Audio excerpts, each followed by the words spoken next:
되느냐? 하나님은 우리의 안식처이시고 전능하신 분이시다. 이걸 우리가 여러분 인식하고 있어야 돼요. 오늘 제목은 뭐냐면은 이 하나님께로 돌아가자. 연약한 존재입니다. 근데 하나님은 어떤 분이시냐? 이거를 우리가 인식을 해야 돼요. 하나님은 그럼 어떤 분이시냐? 이거 보시면은 하나님은 우리의 안식처이시고 전능하신 분이시다. 그래서 여기 보시면은 하나님의 우리의 안식처가 거처가 되신다. 주여 주는 대대에 우리의 거처가 되셨나이다. 하나님은 우리의 거처가 되신 겁니다. 그리고 이제 그 다음에는 뭐예요, 여기? 하나님은 또 우리 시공간을 여기서 거처가 되었다는 것은 하나님은 우리의 보호자가 되시고 하나님은 우리의 안전한 처소가 되시고 하나님은 참된 안식처가 되신다. 이런 뜻입니다. 하나님은 참된 안식처.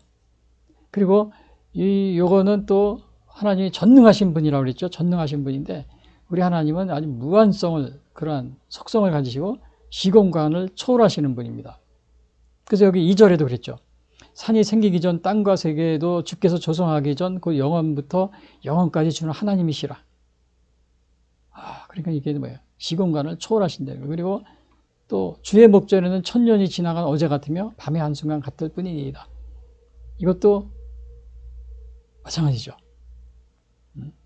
그래서 우리 인간은 하나님은 시공간을 초월하시고 이렇게 전지전능하시기 때문에 사람이 숨을 장소가 있어요, 없어요? 없습니다. 그래서 시편 139편 이럽니다. 139편 7절에 보면요. 내가 주의 영을 떠나 어디로 가며 주의 앞에서 어디로 피하리이까? 내가 하늘에 올라갈지라도 거기 계시며 수월에 내 자리를 펼지라도 거기 계시니이다. 내가 새벽 날개를 치며 바다 끝에 가서 거주할지라도 거기서도 주의 손이 나를 인도하시리니 주의 오른손이 나를 붙드시리라. 그러니까 우리 하나님은 전능하시기 때문에 우리가 하나님 외에 숨을 곳이 없습니다. 그리고 그 하나님은 그 외에 다른 그 전능하신 속성이 뭐가 있냐면은 무한성, 불변성, 그 다음에 선하심 이런 거 있어요. 그래서 하나님은 우리에게 우리의 일을 다 하신다는 겁니다. 전능하시기 때문에 무한성이라고 해요. 지식과 능력이 있어서요. 그 시편 139편 1절에 보면 여호와여 주께서 나를 살펴보셨으므로 나를 아시나이다. 주께서 내가 앉고 일어서심을 아시고 멀리서도 나의 생각을 밝히 하시오며 나의 모든 길과 내가 눕는 것을 살펴보셨으므로 나의 모든 행위를 익히 아시오니 여호와여 내 혀의 말을 알지 못하시는 것이 하나도 없다. 다 아십니다. 하나님은. 그래서 이거를 전지전능이라고 합니다. 우리 하나님은 전지전능. 그래서 이러한 하나님이시에요. 그러면 우리 인간이 이게 어떻게 했어요? 유한성을 지닌 연약한 존재이다. 하나님은 뭐예요? 우리의 안식처가 되시고 전능하신 분이시다. 여기 안식처가 된다고 그랬잖아요. 그럼 이러한 전능하신 분한테 우리가 어떻게 해야 돼요? 우리의 연약함을 깨달아 세 번째요. 전능하신 하나님께 나아가야 되는 겁니다. 전능하신 하나님께. 그래서 여기 11절에 보시면은 이런 말이 있습니다. 인간은 주의 진노의 두려움을 모르고 있다. 전능하신 하나님께 나아가야 되는데 이 하나님의 여기서 두려움을 얘기해 주고 있습니다. 누가 주의 노여움의 능력을 알며 누가 주의 진노의 두려움을 알리까?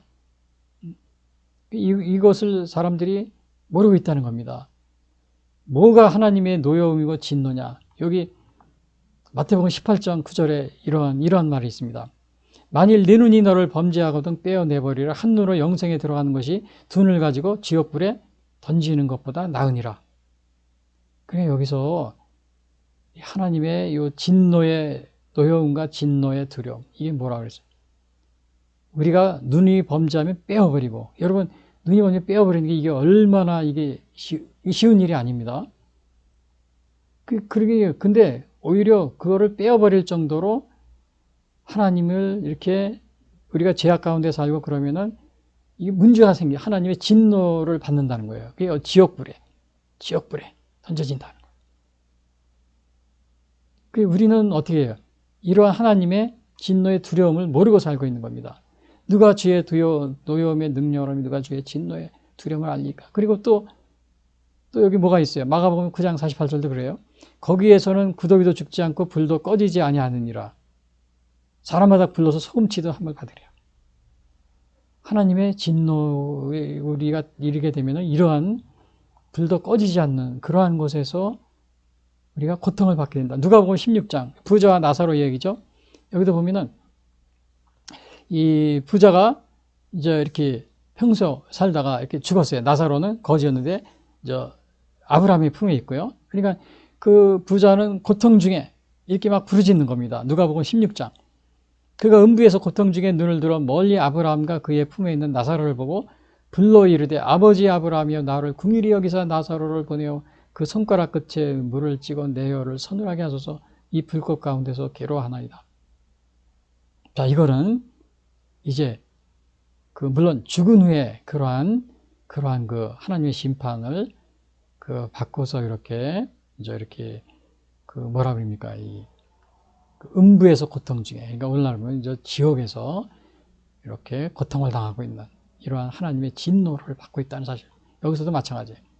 지옥불에 던져지고.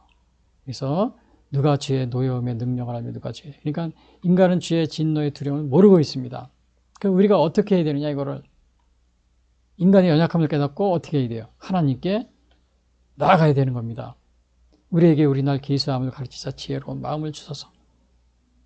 그러니까 인생은 뭘 계수함을 가르쳐요? 인생은 짧고 더덥다. 이걸 인식을 해야 됩니다. 예? 그 다음에 인생은 불확실하고 우리가 죽음의 때를 알 수가 없고, 그래서 이러한 지혜로운 마음을 우리에게 주시옵소서. 근데 이런 걸 깨달을 수 있는 지혜로운 마음은 어디서 와요? 하나님께로부터. 여기 잠언서 9장 10절 여호와를 경외하는 것이 지혜의 근본이요 거룩하신 자를 하는 것이 명철이니라. 명철이에요. 그래서 우리가 하나님께로 나가야 되는데, 근데 하나님은 우리를 부르시고 계십니다. 이게 마태복음 11장 28절. 물론 예수님이 하신 말씀이죠. 수고하고 무거운 짐진 자들아 다 내게로 오라. 내가 너희를 쉬게 하리라. 그러니까 우리가 정말 우리 인생은 연약합니다. 연약하기도 온갖 여러 가지 우리에게 정말 강건하면 우리의 연수가 70이요 강건하면 80. 수고와 슬픔이 다가옵니다. 그리고 우리의 미래를 알 수도 없고, 또 우리가 장수한다 그래도 정말 그 생각, 우리의 육신도 약해지고 모든 것이 쇠약해지고 있기 때문에 정말 두려움이 앞서고. 그러니까 제가 앞에서도 말씀드렸죠. 어느 그 노부부처럼 우리 나중에 죽으면 우리가 정말 서로 떨어져 있고 서로 외롭고 슬프니까 우리 같이 죽읍시다. 그래요. 그런 선택을 하면 돼요, 안 돼요? 안 되는 겁니다.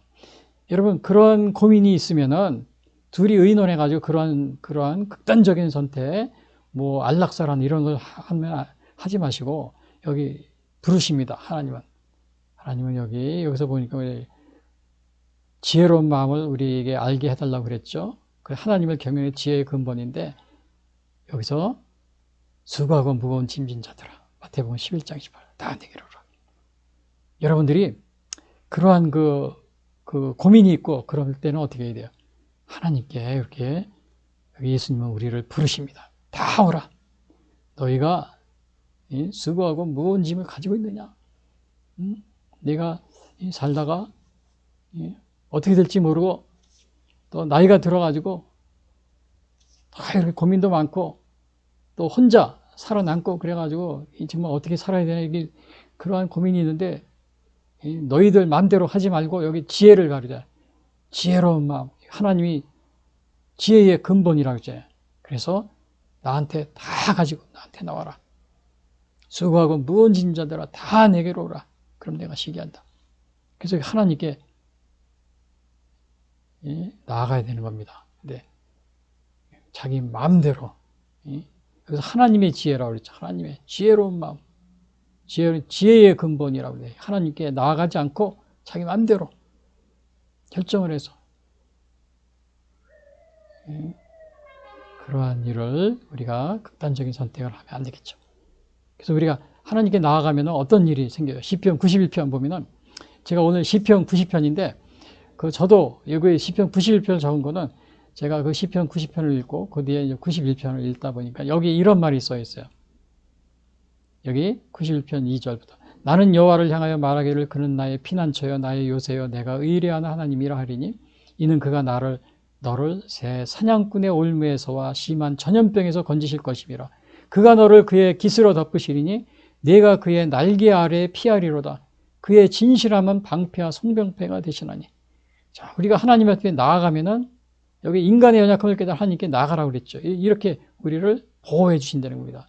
사냥꾼의 올무에서와 또 전염병에서, 그 다음에 하나님의 깃으로 덮으시고 날개 아래 피하게 해주시고 또 방패와 성방패가 되어주시고, 그 이것은 이제 91편 14절에 계속 나옵니다. 하나님이 이르시되 그가 나를 사랑한즉 내가 그를 건지시리라. 그가 내 이름을 안즉 내가 그를 높이리라. 그가 내게 간구하리니 내가 그에게 응답하리라. 그들이 환난을 당할 때 내가 그와 함께하여 그를 건지고 영화롭게 하리라.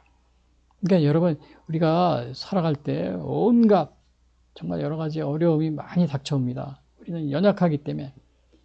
또 죽음이라든지 질병이라든지 또 나이가 들어서 또 살다 보면은 온갖 뭐 외로움, 슬픔, 뭐 또 그냥 무기력감, 우울증, 치매, 심지어는 치매. 그러나 여기서 하나님께 우리가 나아가면 하나님이 우리를 건져주시고 하나님이 응답해 주시고 우리의 방패가 되어주시고, 여기서 뭐예요? 방패가 되어주시고 이렇게 날개 아래에 우리를 품어주신다, 그렇게 얘기하고 있습니다.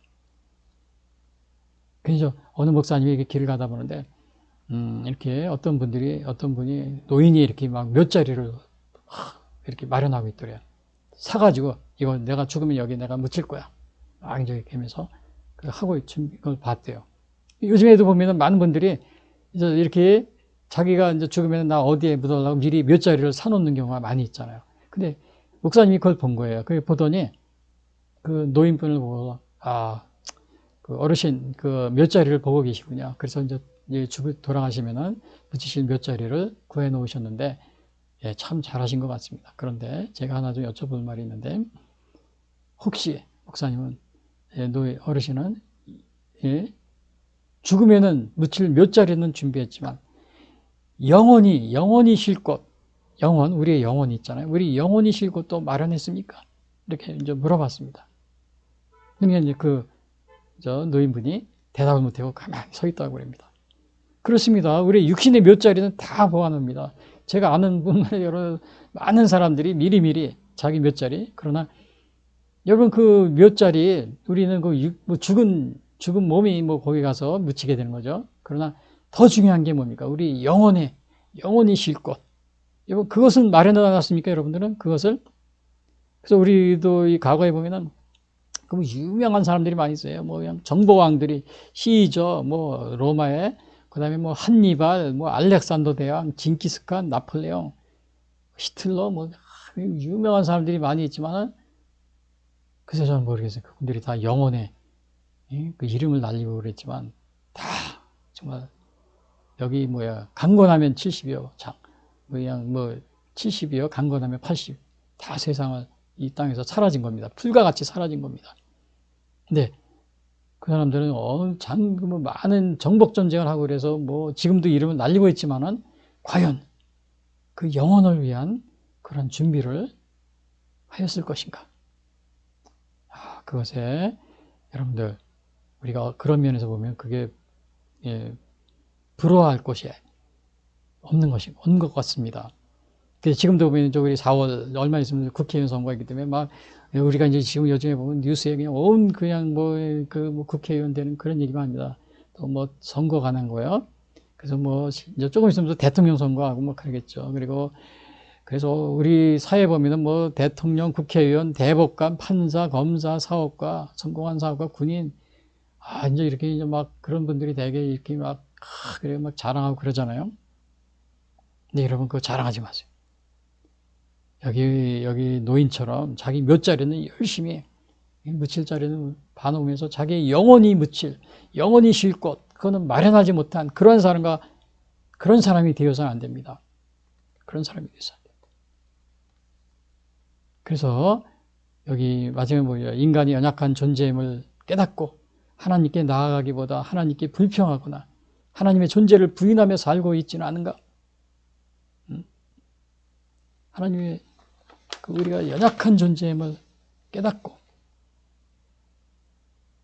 그래서 시편 37편 5절입니다. 내 길을 여호와께 맡기라. 그를 의지하면 그가 이루시고 내 의를 빛같이 나타내시며 내 공의를 정오의 빛같이 하시리라. 내 길을 여호와께 맡기라. 이것이 우리 오늘 인간의 연약함을 깨달아 하나님께 나아가는 그러한 자세인 줄 압니다. 그래서 오늘 간단히 보시면은 제목이 뭐죠? 인간이 연약한 존재임을 인식하고 하나님께 나아가자. 그래서 우리 인간은 첫 번째 뭐예요? 인간은 유한성을 지닌 연약한 존재이다. 그리고 인간은 티끌이다. 티끌, 먼지라는 거예요. 먼지로 돌아간다 그랬어요. 먼지로. 너는 흙이니 흙으로 돌아갈지나 그랬죠. 그리고 인간은 티끌이고 그 다음에 인간은 홍수에 쓸려가는 것처럼 갑자기 죽음을 맞이한다. 우리는 언제 죽을지 모르는 그러한 사람들입니다. 인간은 잠깐 잠자는 자와 같이 허무하다. 그리고 또 뭐예요? 인간은 풀과 같은 인생이다. 그리고 인간은 연수가 70이요. 강건하면 80이다. 그러니까 우리는 어떻게 해야 돼요? 그러나 우리 인간은 연약하지만 반대로 하나님은 우리 안식주이고 전능하신 분이십니다. 그리고 우리 하나님은 우리 안식처가 되시고 또 전능하신 분이에요. 시공간을 초월하시고 전지전능하시고. 그렇기 때문에 우리가 어떻게 해야 돼요? 우리 연약함을 깨달아 전능하신 하나님께 나아갑니다. 그래서 오늘 결론적으로 제가 여기 보시면은 인간은 연약한 존재이다. 이걸 우선 깨달아 알아야 됩니다. 우리 인생은 정말 티끌, 먼지기 때문에 그냥 흙으로 돌아갑니다. 흙이기 때문에. 잠깐 자는 것 같고, 풀과 같고, 그리고 70이고 강건하면 80입니다. 그리고 과학이 요즘에 발달하고, 애완 지능이 발달하고, 또 우리 인간 이성이 뭐든지 할 수 있다 이렇게 하고 있지만, 70이 넘어가면 이미 이제는 무기력에 빠집니다. 70이 넘어가면. 그리고 정말 외로움과 그 다음에 슬픔이 다가오고 우울증에 빠지고 연약한 존재입니다. 이것은 인간이. 그러므로 자신을 과신하여 잘못된 길로 가지 말고 하나님께 나아가자. 어떻게 나가냐? 시편 37편 5절. 그 다음에 이제 잠언서 아까 9장 10절에는 여호와를 경외하는 지혜의 근본이라고 그랬잖아요. 그리고 37편 5절. 내 길을 여호와께 맡기라. 그를 의지하면 그가 이루시고 내 의를 빛같이 나타내시고 내 공의를 정오의 빛같이 나타내시라. 인간이 오늘날 과학이 발달하고 AI이 발달하고 AI가 발달하고 모든 걸 다 할 수 있는 것 같지만은 인간의 죄의 문제, 구원의 문제 해결이 불가능합니다. 해결이 불가능해요. 오로지 우리 하나님께 나아가야 이러한 것을 우리가 하나님 앞에 안식을 얻을 수가 있습니다.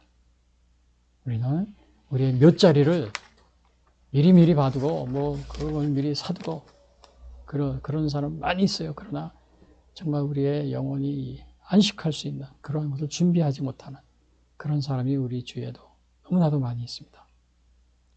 여러분 오늘 이 말씀을 통해서 우리 인간의 연약함 존재함을 인식하고 하나님께 나아가자. 여러분이 되시기를 바라겠습니다.